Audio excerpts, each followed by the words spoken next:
Bismillahirrahmanirrahim. Namun sebelumnya saya akan sebutkan dulu kisah tentang sosok orang yang sangat saleh dari kalangan tabi'in. Dia hidup di zaman Nabi SAW tapi tidak sempat bertemu dengan Nabi dalam pendapat sebagian orang, yaitu Ubaid bin Umair bin Qatadah al-Laythi al-Jundu'i al-Makki. Ya. Orang ini sangat saleh, luar biasa. Sampai di Mekah itu kalau ada orang yang menganggap dirinya lemah imannya pasti datang kepada dia, kepada Ubaid ini rahimahullah. Orang ini sangat luar biasa keimanannya. Ada sebuah kisah dinukil oleh Ibnu Qudamah. Kisah Ibnu Qudamah dinukil tadi kisah Sa'labah. Ini dinukil dalam sebuah kisah di sebuah buku. Kisah ini kisah sahih. Ada seorang wanita di Mekah sangat terkenal dengan kecantikannya. Dan wanita ini terkenal tinggi, putih, cantik, fitnah luar biasa. Tapi dia tutup wajahnya, dia pakai cadar. Dia bilang sama suaminya, satu hari dia bicara sama suaminya. Dia mengatakan, wahai suamiku, kira-kira apakah ada orang yang bisa selamat dari fitnah wajahku ini? Artinya dia coba menyebutkan sama suaminya. Kata suaminya, tentu saja ada. Walaupun kau cantik, tapi akan ada orang yang bisa tidak kena fitnahmu. Kata perempuan itu penasaran, siapakah itu? Artinya kalau saya buka wajah saya tidak pakai hijab ini, masih ada laki-laki yang tidak tertarik. Maka kata suaminya, Ubaid ibn Umair, seorang ulama. Maka tiba-tiba istrinya karena merasa tertantang datang kepada suaminya lalu berkata, wahai suamiku, Andes, apakah kau mengizinkan aku untuk coba menggoda Ubaid hanya untuk mengetes imannya? Sekaligus juga mengetes apakah betul memang dia tidak kena dengan fitnah wajahku dan kecantikanku ini. Suaminya mengatakan karena penasaran juga mengatakan, baik, saya izinkan. Maka wanita ini pergi ke Masjid Haram. Ini Ubaid ini punya majlis ta'lim di Masjid Haram, ulama besar. Tidak pernah sama sekali berbuat dosa dalam kisahnya, dalam kisah hidupnya. Allahu alam kalau yang dinukil dari kisah yang lain, tapi dia disebutkan orang yang sangat soleh. Kemudian datanglah wanita ini lalu mengatakan, saya punya pertanyaan Syekh. Kata dia, silahkan. Dia bilang, tapi pertanyaan ini pribadi, maka saya tidak bisa menanyakan di depan orang. Kalau bisa, saya akan meminggir dengan anda di salah satu sudut masjid ini. Karena perempuan ini terus menunjukkan kesedihannya, menangis. Maka Ubaid mengatakan, baiklah, tapi tetap di depan umum, bukan berduaan-duaan khalwat. Di tiang masjid, di sebelah situ ada sekitar jemaah. Tiba-tiba wanita ini pada saat duduk depan Ubaid membuka cadarnya. Dan memang terlihat kecantikan yang luar biasa. Maka Ubaid rahimahullah mengalihkan wajahnya. Sambil kata Ubaid mengatakan, apa yang kau lakukan? Bukankah kau bertanya, kenapa kau membuka cadarmu? Dia mengatakan, sebenarnya wahai Syekh Ubaid, saya mencintaimu dan saya menyukaimu.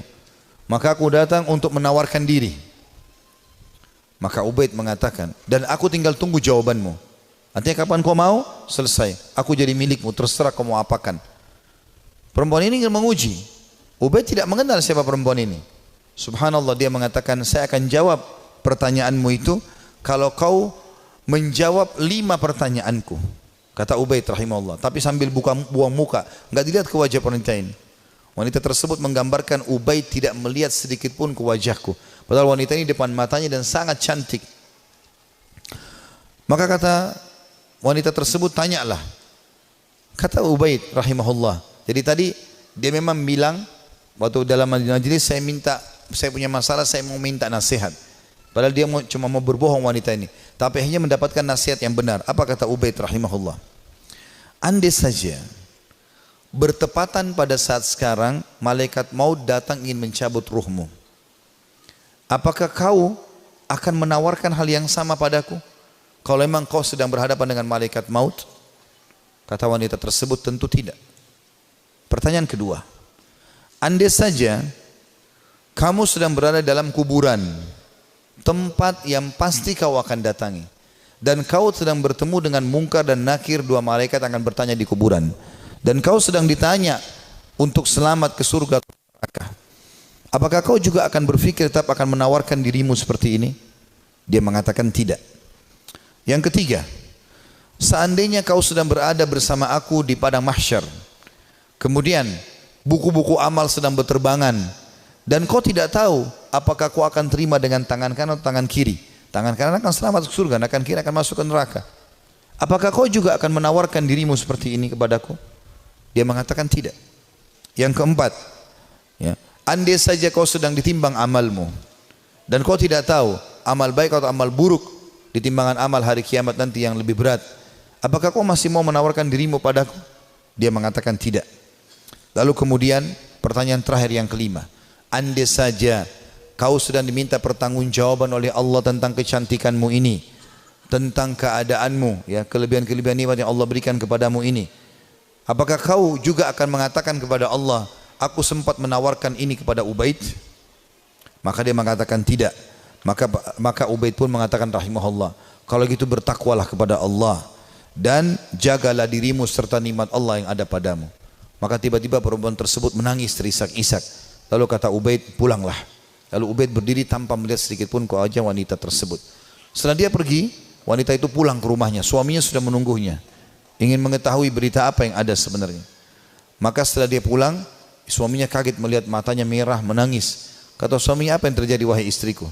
Dia mengatakan, sungguh aku akan binasa wahai suamiku. Aku tadinya niat ingin bermaksiat kepada Allah, Allah menuruskanku justru melalui Ubaid. Dan sungguh Ubaid adalah orang saleh. Dan semenjak hari itu perempuan itu tidak pernah dandan lagi sama sekali sampai ajal datang menjemputnya. Teman-teman sekalian, orang yang saleh, orang yang tulus kepada Allah Subhanahu wa taala memang orang-orang yang justru tidak mudah tergoda. Kalau antum hanya sekedar dengan godaan sedikit mudah tergoda, itu masih orang biasa. Tapi kita harus menjadi orang yang luar biasa memang. Tidak boleh mudah tergoda.